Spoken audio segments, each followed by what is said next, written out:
નમસ્કાર મિત્રો આપણે આજે ઘણા બધા ખેડૂત મિત્રોને પ્રશ્ન થતો હશે કે ભાઈ ઓછામાં ઓછી અમારી પાસે કેટલી જમીન હોય તો જમીનનો દસ્તાવેજ થઈ શકે છે।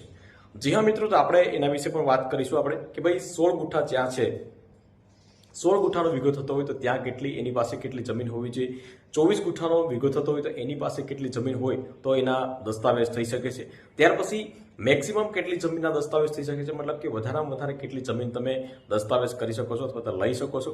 ત્યાર પછીના નિયમ શું છે કે ભાઈ પિયત છે અથવા તો બિન પિયત નામે થઈ શકે કે ના થઈ શકે, તો આમાં ઘણી બધી માહિતી એમાં આવતી હોય છે, બરાબર। તો A to Z માહિતી તમારા તમામ પ્રશ્નોના સોલ્યુશન આ વિડીયોની અંદર થઈ શકશે કે ભાઈ ઓછામાં ઓછી અમારી પાસે કેટલી જમીન હોય તો દસ્તાવેજ થઈ શકે છે।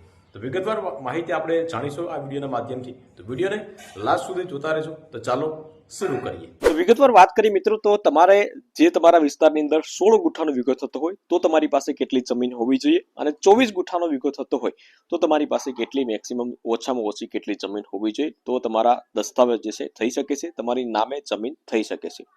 તો અમુક વિસ્તારની અંદર, ગુજરાતની અંદર અમુક વિસ્તારમાં 16 ગુઠાનો વીઘો થતો હોય છે, તો અમુક વિસ્તારની અંદર કે જ્યાં ગાયકવાડ સરકાર હતી તો ત્યાં 24 ગુઠાનો વીઘો થાય છે।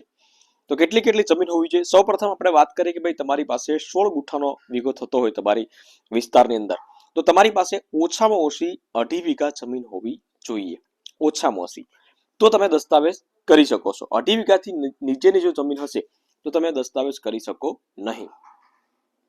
માની લો કે તમે ગાયકવાડ સરકાર વિસ્તારની અંદર ક્યાંય પણ હોય અને 24 ગુઠાનો વીઘો થતો હોય તો તમારી પાસે કેટલી જમીન હોવી જોઈએ?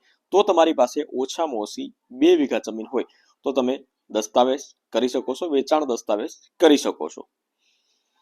પરંતુ વધારેમાં વધારે તમે ગમે તેટલી જમીનનો દસ્તાવેજ કરી શકો છો, પરંતુ એમાં પણ એક નિયમ છે મિત્રો, એ પણ એક બંધારણ છે કે ભાઈ તમે વધારેમાં વધારે જમીન તમે ખરીદતા હોય, દાખલા તરીકે મોટી કોઈ પાર્ટી હોય તો કરોડપતિ પાર્ટી હોય તો એ 2,000 વીઘા પણ ખરીદી શકે એટલા એની પાસે પૈસા હોય છે। પરંતુ પ્રાવધાન છે, એક પ્રાવધાન છે, બરોબર, આપણા બંધારણની અંદર કે ભાઈ તમે મેક્સિમમ કેટલી જમીન ખરીદી શકો છો, તો 48 એકર જમીન તમે ખરીદી શકો છો। 48 એકર મતલબ કે લગભગ 118 વીઘા થતી હોય છે, એનાથી વધારે જમીન તમે ખરીદી શકો નહીં। પરંતુ 48 એકરથી જો તમે વધારે જમીન ખરીદી હોય તો ટોચ મર્યાદાનો ભંગ થાય છે અને તમારી સાથે તમારી અગેન્સ્ટ જે છે એ કેસ પણ નોંધાઈ શકે છે, ગુનો લાગુ પડે છે, અને તમારી જે 48 એકરથી વધારાની જે જમીન છે, દાખલા તરીકે તમે 60 એકર જમીન લીધી હોય તો તમારી જે 12 એકર જમીન છે એ મૂળ સ્થિતિની અંદર આવી જાય છે। મૂળ સ્થિતિની અંદર મતલબ કે જેની પાસે, જે માલિક પાસેથી તમે લીધી હોય તો એ માલિકના ખાતામાં પાસે જમીન જે છે એ ટ્રાન્સફર થઈ જાય છે, બરાબર।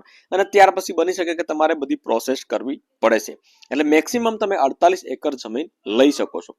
પરંતુ વાત કરવાની છે આપણે મિત્રો કે ઓછામાં ઓછી તમારી પાસે કેટલી જમીન હોય તો તમારા નામે થઈ શકે છે। તો ઘણી વખત એવું બને છે મિત્રો કે 2.5 વીઘાથી ઓછી જમીન હોય અને એનું દસ્તાવેજ પણ થઈ ગયું હોય, એવું ઘણી વખત તમે જોયું પણ હશે અને તમને પ્રશ્ન પણ થતો હશે કે ભાઈ 2.5 વીઘા કરતા પણ ઓછી જમીન છે પરંતુ એનું દસ્તાવેજ જે છે થઈ ગયું છે, તો એવું કેમ બની શકે? તો એવું એટલા માટે બની શકે મિત્રો કે જે 2 વીઘા જમીન છે, જે 1955 થી જે ઓછી જમીન છે, દાખલા તરીકે 1.5 વીઘા જમીન હોય તો એ ટુકડા ધારાની અંદર આવે, અને 1955 થી એની ટુકડા ધારામાં જ આવતી હોય છે, એ કોઈ જમીનથી મતલબ અલગ પડેલી જમીન ન હોય, પરંતુ એ પહેલેથી એ ટુકડો હોય છે, મતલબ કે નાની જમીન છે, અને 1955 નાનામાં નાની જમીન, ઓછામાં ઓછી જમીન પણ એ નામે એનું દસ્તાવેજ થઈ જતું હતું। હવે આ બધા નિયમો જે છે એ બદલાઈ ગયા છે, તો 1955 થી જે વસ્તુ જે છે ટુકડા ધારામાં જમીન આવતી હોય, ઓછી જમીન હોય, તો એવી કોઈ પણ જમીન હોય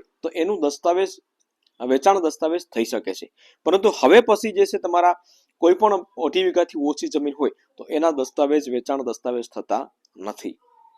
માની લો કે કોઈ કારણસર તમે 2.5 વીઘા કરતા ઓછી જમીન છે અને તમે ભૂલથી દસ્તાવેજ થઈ ગયો છે, અથવા તો કોઈને મતલબ રિશ્વત આપીને તમે નામે કરાવી લીધી, તો તે એક મિત્રો કાનૂની ગુનો છે અને તમારા પર ટુકડા ધારાનો ભંગ કર્યાનો કેસ પણ થઈ શકે છે।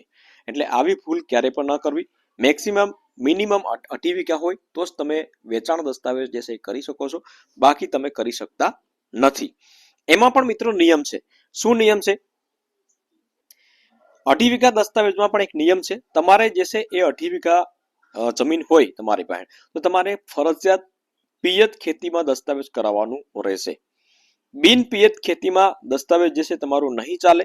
પિયત ખેતીની અંદર જ તમારું હોવું જોઈએ, કારણ કે 5 વીઘાથી ઓછી જમીન હોય, હેક્ટર આરે ચોરસ મીટર મતલબ કે 0.8094 થી નીચે હોય તો તમારે પિયત ખેતી તરીકે દર્શાવવાનું હોય છે. પિયત ખેતી તમારી જમીન હોવી જરૂરી છે, અને તો જ તમારા 2.5 વીઘા જમીન હોય તો તમારું વેચાણ દસ્તાવેજ થઈ શકે છે મિત્રો. તો તમને ખ્યાલ પડી ગયો હશે મિત્રો કે ભાઈ ઓછામાં ઓછી આપણી પાસે કેટલી જમીન હોય તો દસ્તાવેજ વેચાણ દસ્તાવેજ થઈ શકે છે. 16 ગુઠાવાળા જે છે તો એની પાસે કેટલી જમીન હોવી જોઈએ, 24 ગુઠાવાળા હોય તો એની પાસે કેટલી જમીન હોવી જોઈએ. અને તમે ભૂલથી આવી રીતના 2.5 વીઘાથી ઓછી જમીન કરાવી હોય વેચાણ દસ્તાવેજ કરાવી હોય તો એના માટે ગુનો શું છે, મેક્સિમમ તમે કેટલી જમીન લઈ શકો છો. બરાબર, A to Z માહિતી મેં તમને આપી દીધી. તેમ છતાં પણ તમને કોઈ પ્રશ્ન હોય તો મિત્રો તમે કોમેન્ટ કરી શકો છો. વિડીયો ગમ્યો હોય તો વિડીયોને એક લાઈક જરૂરથી કરી લેજો, શેર કરજો, અને ચેનલ ઉપર નવા આવ્યા હોય તો ચેનલને સબસ્ક્રાઇબ જરૂરથી કરી લેજો.